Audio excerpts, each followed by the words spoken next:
Hello and welcome to another episode of WolfeSound podcast. Today I'm going to talk about narcissistic coworkers and not only the damage they cause to their fellow employees, but also to the establishment and the company itself. Now, the idea of having a narcissistic coworker it plays the damage, the stress it causes you is because it's where you earn your bread and butter. So everybody is stressed over finances, over inflation, over their careers, their identity, who they want to become, the impact they want to leave on the world. And if you're a hard worker and or a smart worker, and if you actually love what you do, or if you're just there to get a salary at the end of the month, a stable salary, which is also fine, by the way, because the world is expensive and you need to take care of yourself and your medical bills and your family, and you also have the right to earn a living and to live a good life, basically. Even if you just want to take it and travel, you can do whatever you want. So all of these things, the resources that this affords you, the workplace becomes extremely important to you, to your well-being. So when you encounter a narcissist at work, not only are you going to feel all the abuse that you feel in any other abusive relationship, like the gaslighting, the lying, stealing your work, taking credit for your work, devaluing your work, making your life harder by refusing to do certain things so that you don't deliver on time or deliver well, or have missing information, or get confused about what was needed because they failed to communicate certain information with you, or probably deliberately. There's also the narcissistic coworker that wastes time, the ones that are loud, especially if they also have histrionic personality with it. And they're always loud, they're always talking, they're interrupting. It's impossible for you to focus.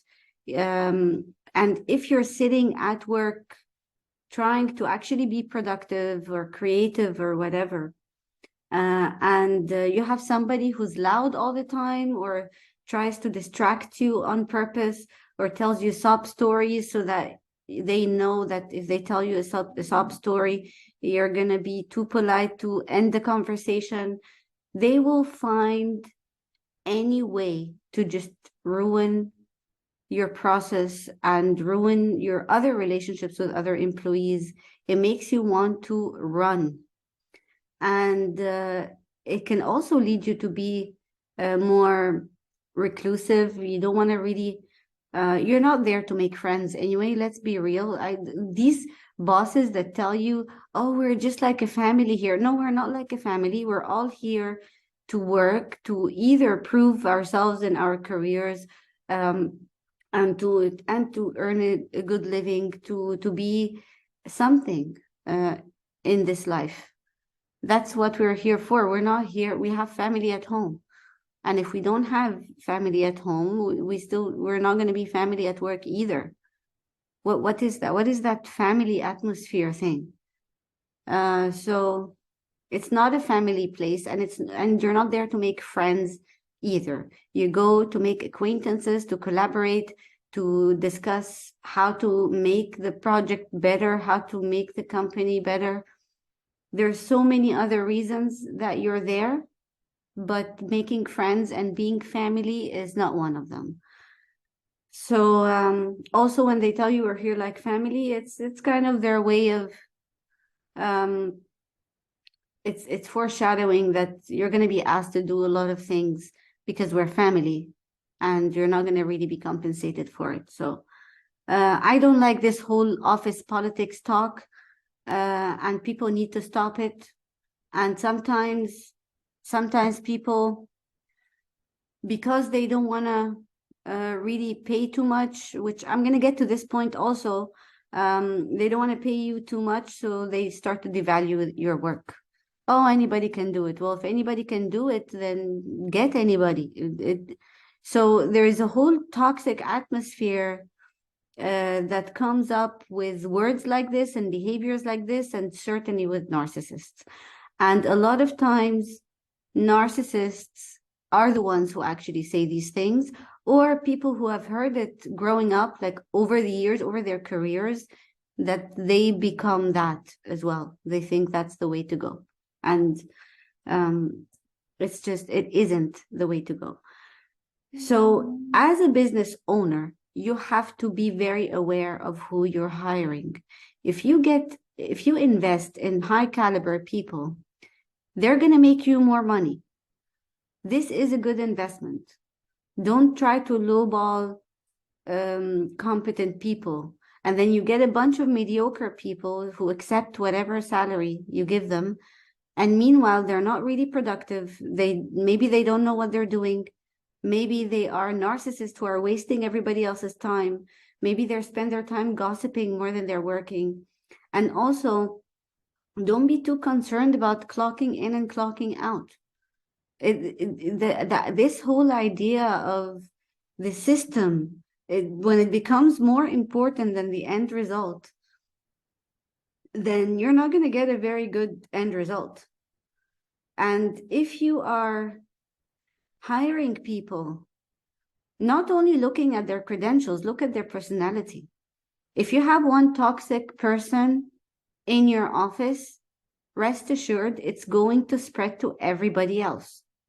If you get somebody who's distracting everybody, who's screaming at everything, who is complaining all the time, who's just being poisonous and trying to make enemies of the people around them, this is not very productive. So you can give this person a certain salary. For example, let's say you paid somebody 10K a month, but they are spreading poison into your company. They're going to sink it. That 10K is not a good investment. It's not a good deal. Or you can get somebody else for a double or triple or quadruple that, who will bring you a lot more money into the business. So it's, you don't go and hire somebody just because you can't find somebody else, or just because they will accept a lower salary. You need the good caliber. You need somebody who actually cares about the work. And definitely you need somebody who's not going to poison the entire atmosphere of the workplace. The behavior of narcissists, there is one that I remember one time there was a girl, and she was just jealous of everybody all the time. Instead of investing this energy and this envious, toxic energy, which takes a lot of effort, by the way, she could have taken that and made her work valuable, or made better use of her time.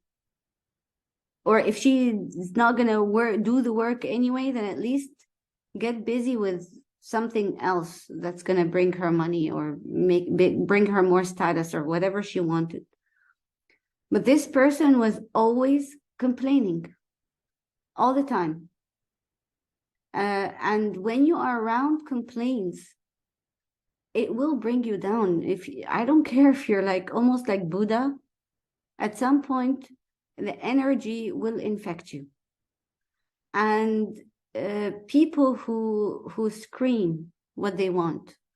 We're not children, and even children are not supposed to be screamed at like that. But you don't expect to go to work, and you're supposed to behave in a certain manner and be courteous to others, and to do something good with your life. And then you stand there being the target of somebody that you would only encounter in, I don't know, in like a bad area or something where people are always angry and fighting each other. It just doesn't make any sense.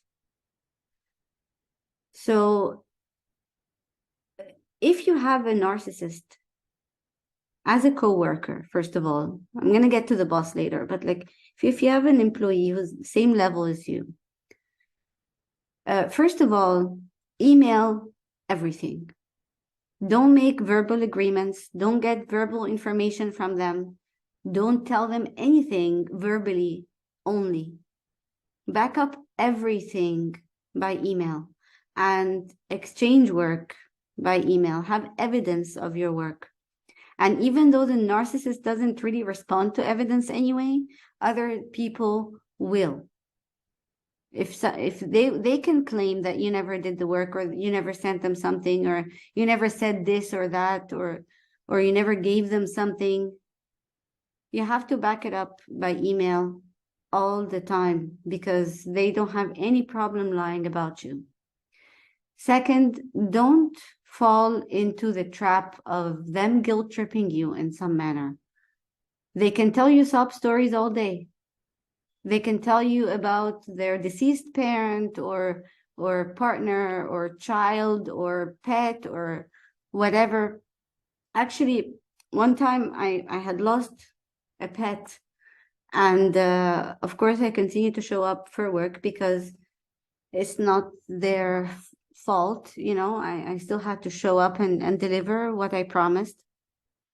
And this narcissistic person, as soon as they heard I lost my pet, all they talked about it was about their pet, just to I don't know, to get the attention, to try and make me upset or hurt. Like, imagine you just lost a loved one and somebody just goes on and on about their loved one and the little stories, the funny stories that happen to them every day. These are little red flags. The no empathy whatsoever. And not only do they lack the empathy, they get sadistic as well. And that was a sadistic behavior. Of course, I recognized it, given the years I've been like looking into these unfortunate personalities. But it still was irritating. It was highly irritating, even though I could see through it. I just couldn't. Your body will tell you, by the way, when you're around a narcissist or a malicious personality, you're probably going to feel sick to your stomach or something, or feel a bit dizzy. Your body will always tell you, your gut will tell you, do not trust this person.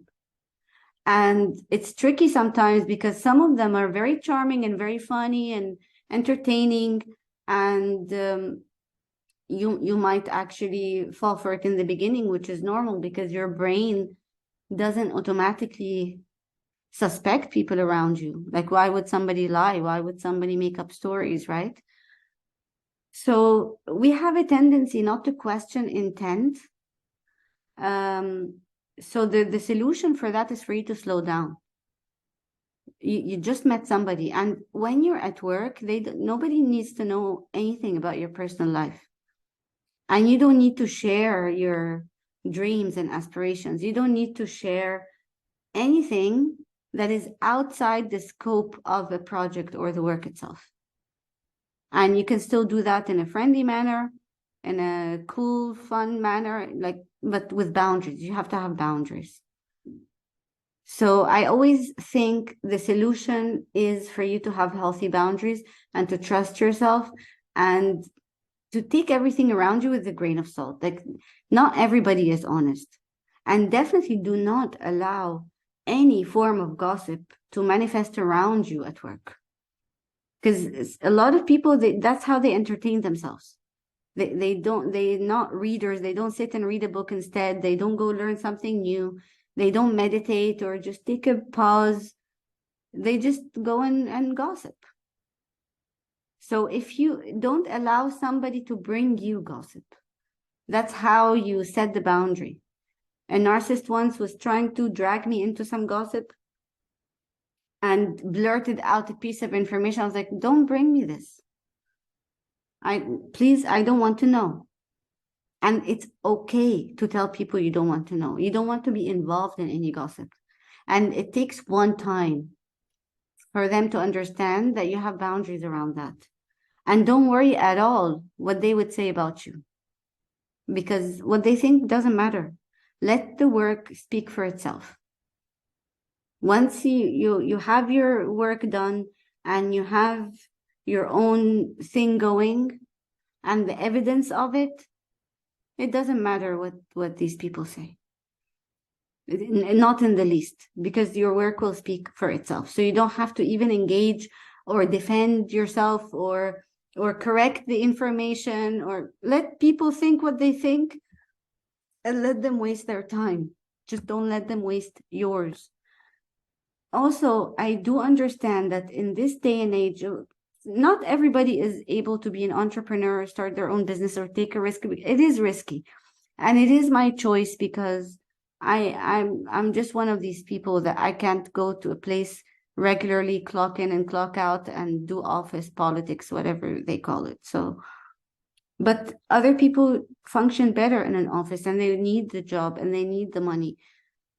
So I'm not going to tell you, oh, quit the job. No, I'm just going to say, up-level your skills.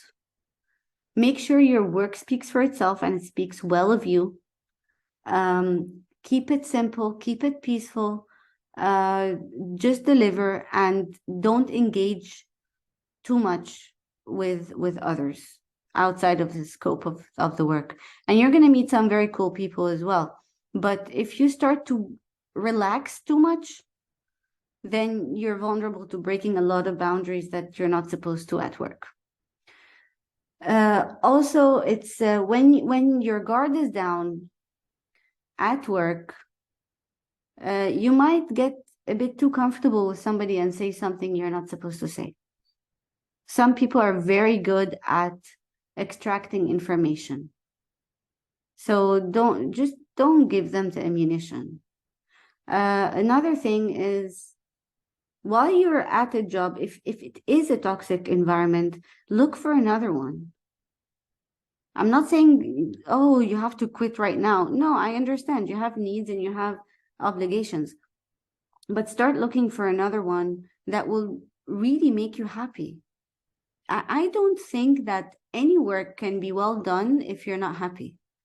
This idea of being in a state of joy, even when I'm working, and sometimes it's very stressful, sometimes, oh, I'm so tired, like I don't want to write right now, or I don't want to do this right now.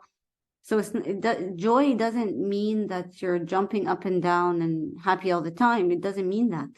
It just means that there's this deep love for what you do. And that love and passion and knowing that this is why you're here, this is what you need to be doing.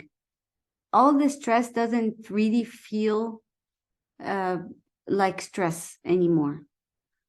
There is still a sense of joy and contentment that you're happy that you get to do these things for work. So whether you're an employee or an entrepreneur, you need to be very aware of your surroundings and the people that you deal with, because I promise you, not getting a deal, for example, if you're an entrepreneur and you have a client who's narcissistic, no deal is so much better than the most horrifying deal you can get with that person. They might seem as a very promising client at first, great, wonderful, they agree on everything, they offer you lots of money and whatever, but they will cost you a lot more. The same way a narcissist in a company as an employee will eat away at the company's profit. Why? Because good people and good workers will not be able to stay around them. That's one option. Or they're going to have to stay, but their productivity level will go way down. So you're actually harming your business, whether you're a company owner and you have employees or an entrepreneur. You're going to cost your business a lot of money if you allow these personalities in. Think about it. And make sure to know that you don't pay people by the hour. You pay for the value. So there's no need to keep comparing, oh, this one is gonna take less salary, or this client is gonna pay me more. No, it's not about the number of the amount of money that you're gonna get or have to pay an employee. It's about the value against that number. So is it going to be valuable to spend less on salary for somebody who's completely toxic and is going to intoxicate the entire workplace and bring your business to the ground? Or are you going to pay a little more and get the right person? Are you going to accept a client just because they're paying you a lot of money, but in the end they probably will cheat you and they will not give you the last percentage that you agreed on, for example, or they will keep evading the payments until you get all the work? And be very careful. A lot of them are charming and they talk very well. You might find yourself in a situation where you just gave them work for free. So no, if somebody comes and tells you, oh yeah, I'm going to give you 30, 40K a month. Oh, of course, it sounds great. You can definitely live on that and travel and have fun too. But what's the price? What's the price you're going to pay for that salary or for that client? Is it somebody who's flaky? Is it someone who is not going to give you credit for your work? Is it someone who's a shitty communicator? Is it a coward who's going to disappear on you when the time comes? What kind of client are you accepting? What kind of employee are you hiring? What's the value? What's the end result? What kind of relationship is it going to be? Is it going to be a fun, collaborative, open, respectful one? Or is it going to be filled with stress and abuse? So I never understand why a boss or a company owner or a general manager or whatever, how they accept narcissistic behavior and just be okay with it. Because even if that narcissist is good at their job, and a lot of them are also, you know, they can bring you great revenue within the scope of their work. But what are they doing overall? Are they sinking the ship? And some of them are sociopaths and psychopaths. You know, a psychopath can fake credentials and they can fake experiences. There was one, I don't know if you heard, like there was one psychopath, he's in prison now, who actually posed as a surgeon. And he worked in several hospitals. None of the hospitals reported him later. None of the hospitals admitted that they knew anything about it because they want to preserve their own reputation. But when they asked him, how did you pull it off? How did you pull off with all these massive hospitals that you're actually a surgeon? He said, I read a lot. He just read everything about surgery, faked his own credentials, and actually operated on human beings. And of course, a lot of them died. So that's a psychopath. In a corporation, a psychopath will step over anybody he or she can step over, and people that are easily bullied and will be shut down because they're too scared of creating drama, because the workplace is never really inviting for people complaining. HR is there to preserve the benefit and the interest of the place, of the company, not the employees. So you have to remember that.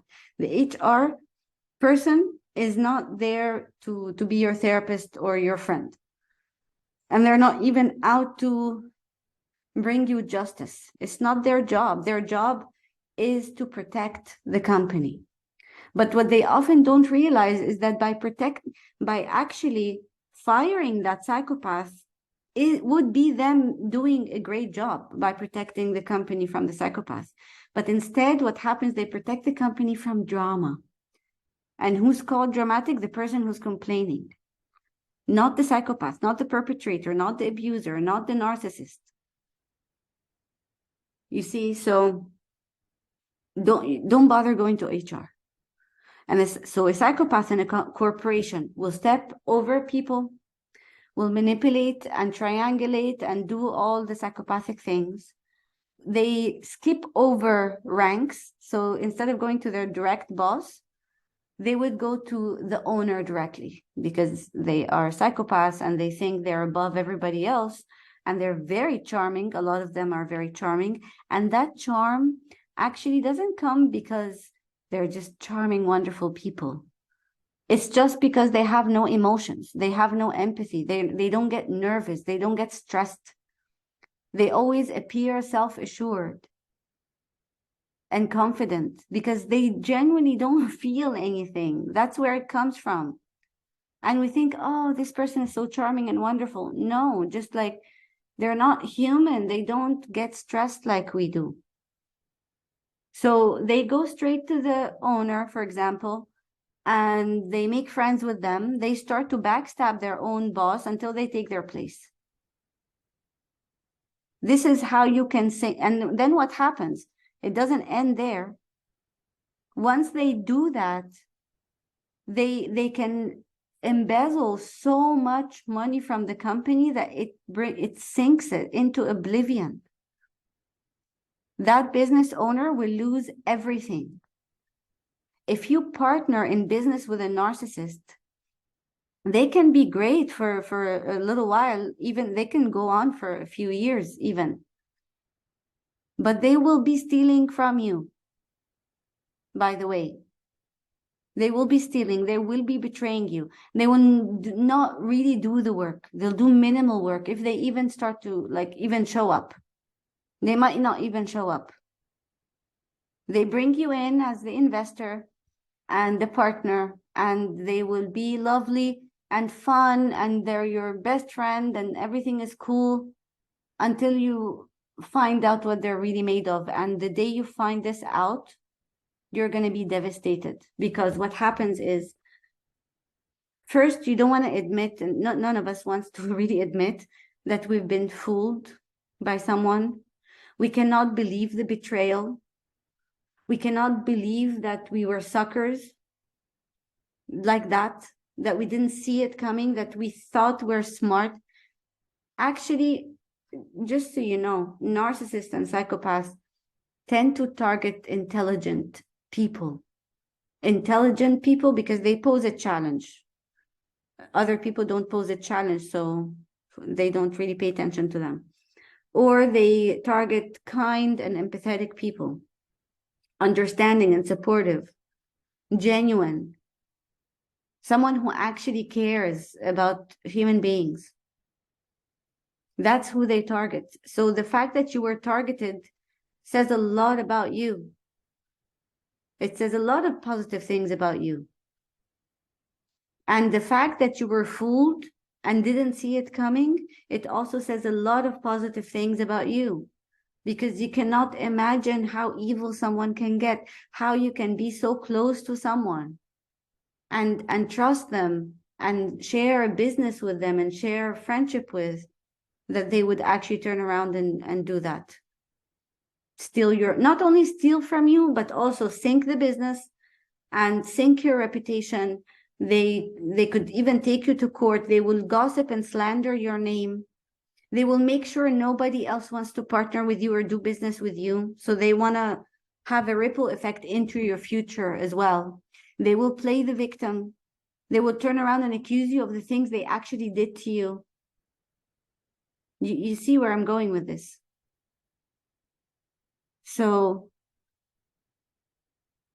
don't hire narcissists or psychopaths or sociopaths. I believe that HR needs to really educate themselves about these personalities and weed them out as fast as possible. They shouldn't even be hired in a business. Okay? Don't partner with someone just because they're fun and charming and whatever. You have to figure it. And I'm not saying that it's so easy. It's not easy. Sometimes we're all going to fall for it again, because there is a huge rise in narcissism and sociopathic behavior. A little less psychopaths, but because their psychopaths are born, but the sociopaths and the narcissists are made. And we live in a very narcissistic society right now, and it's all over the world. Everybody's attention hungry. Everybody is money hungry. Everybody's hungry for whatever, for what you have. People are losing their empathy. And these people are getting married and having kids, and they're abusing their kids, or they breeding narcissism even more. And I believe it's going to get worse. I think with the advancement in technology, it's going to get even worse. We're going way beyond just Instagram and Facebook now. There's all this whole AI and the metaverse and all of that. What are we doing? We're turning into zombies. And when you have empathy, and you really want to have a meaningful, peaceful life, it's very hard for you to recognize that somebody could actually stoop that low, but they do. So educate your HR, educate yourself. Don't partner with just about anybody just because they were fun at parties. Doesn't make them good for business. Don't accept clients just because they're going to seemingly pay you more. When it comes to clients, I'll tell you what I do. I will pick up very fast on flaky people. All I need is just a couple of red flags, missed appointments, the way they handle cancellations, the way they handle conversations. These, I don't actually move forward with them. I'm happy to advise them a little bit, but I'm not going to do the work for them. Psychopaths, they're obviously not ones I want to do work for at all. Narcissists of all kinds, not even the benign ones, I don't want. I will get into this even deeper in the next episode of all the things a narcissistic client will do to you, that it's just not worth the money. It's not worth it. Okay. Also, I look out for cowardice, cowardly behavior of any kind. It's a no-go. I don't care what they're going to do, but the cowards are going to harm your business. And it will make the journey very, very challenging, because they don't really confront or voice their opinion. They will just get very passive aggressive, and they will run off instead of resolving any issues. So it's not worth your time. So thank you for listening to this rant.